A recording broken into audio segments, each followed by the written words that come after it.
Hey guys, what's up? Welcome to today's video. So today I am going to be trying something new. I bought this from Dollar Tree. I ended up using it just for this chain for my office.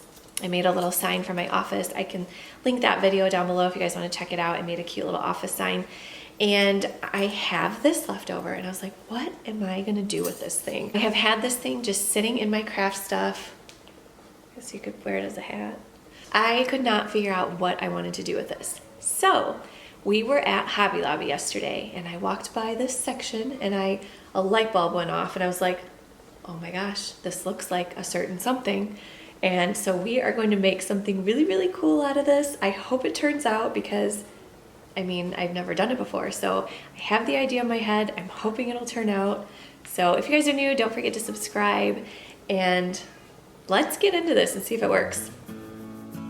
For this first step, I'm taking some of my foam board and I just had like a little scrap piece left over and I need it to be the size of the wire.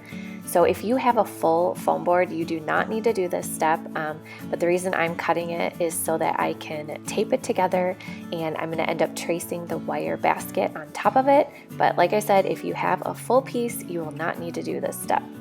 Also taking a little bit of hot glue just to reinforce it even more, and then once you have finished that, I'm just laying the little wire basket on top and I'm going to trace around it with a pen, and then you're going to go ahead and cut that out. I'm using my X-Acto knife on a little cutting pad.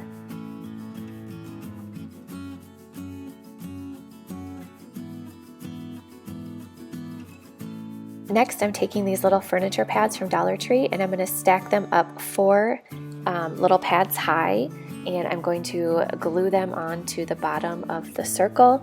And if you can figure out something else to use for, like, we're making kind of like a little stand for it, you could totally use anything else, but this is pretty much all I had in the house that I could think of. Next, I'm going in with these wood dowels, and these are actually from Home Depot, and they're 3-foot long pieces. You could totally use the ones from Dollar Tree, but I don't know, we were at Home Depot and I was like, you know what, I'm just gonna grab these. They were 70 cents. So what I'm doing right now is measuring out 9-inch pieces and I'm just marking, and then I'm gonna go back in and cut those with my wire cutters.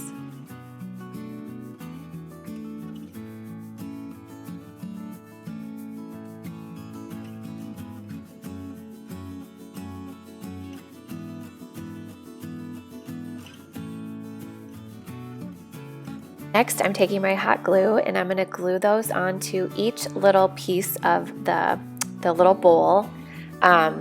So there's 9, you'll need 9 of those pieces, and we are going to reinforce it later on because once I got these glued on, I was like, I don't know if these are going to stay, but I'll show you guys how we reinforce it a little bit better. And if you guys haven't guessed by now, we are making a bird cage. All right, for this next step, I'm going to make a little circle for the very top of the birdcage, and I'm taking my daughter's little cup because that was the only thing that I could find in the house that was the size that I wanted. So I'm tracing a circle with that, and then I'm going to cut it out with my X-Acto knife, and then we're going to just glue that right to the top of the birdcage.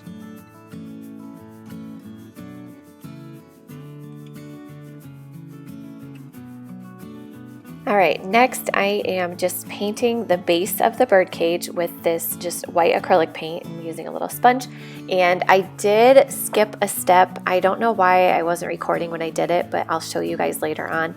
What you're going to need, you are going to need a little bit of poster board. So I cut about a 1-inch thick piece of poster board, and we're going to be putting that around the top of the cage and then another one at the bottom of the cage just to kind of reinforce it a little bit better.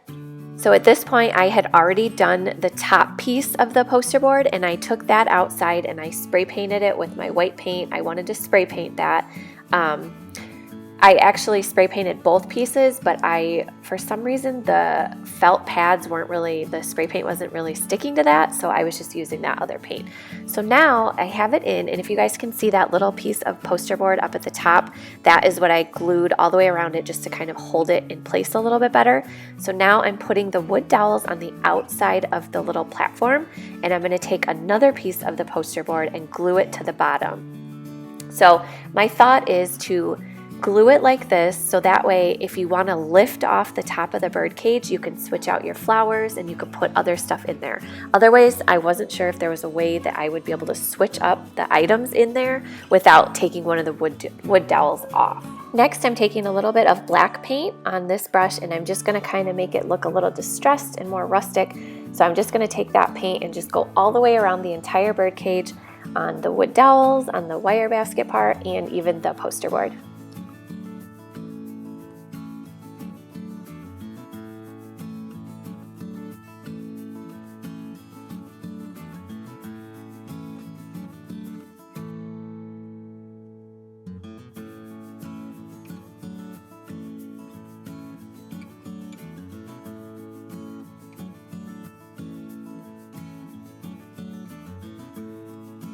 And now for the flowers. I found these flowers at Joann Fabrics, or is that place even called Joann Fabrics anymore? Anyways, these were buy one, get two free of this particular brand. So I found these and I thought these were beautiful. So I'm just gonna go ahead and take off the little tags, and then I'm gonna cut all of the flowers off using my little wire cutters, and then we'll stick them in the little pot. And this pot that I'm using is something that I've had for a while. I want to say it's from Hobby Lobby. It's pretty old, and I'm just putting those little green blocks in there. Those are from Dollar Tree, and I'm just going to stick all of the flowers in there and make them, arrange them however I want.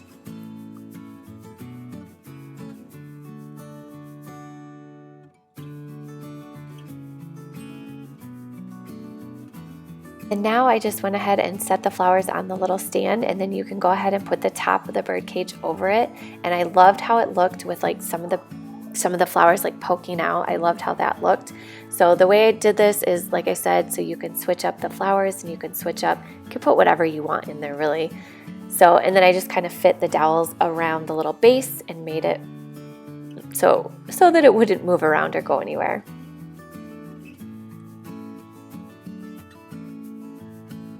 And for a finishing touch, I had a couple of these little knobs that I used on my daughter's desk, and I just wanted to add a little bit of bling to this, so I just went ahead and glued that little knob right on top, and I just love how that looks. It just gives it like a nice little farmhouse glam look. That is it, you guys. I hope you enjoyed this video. What do you guys think of my little bird cage? I've been wanting these for a while, and I'm so happy that I walked past the one at Hobby Lobby and it gave me a little bit of inspiration. I think it turns out so cute, and it's just kind of whimsical, and I don't know, I just like it. So I hope you guys enjoyed, and we'll see you all soon. Bye.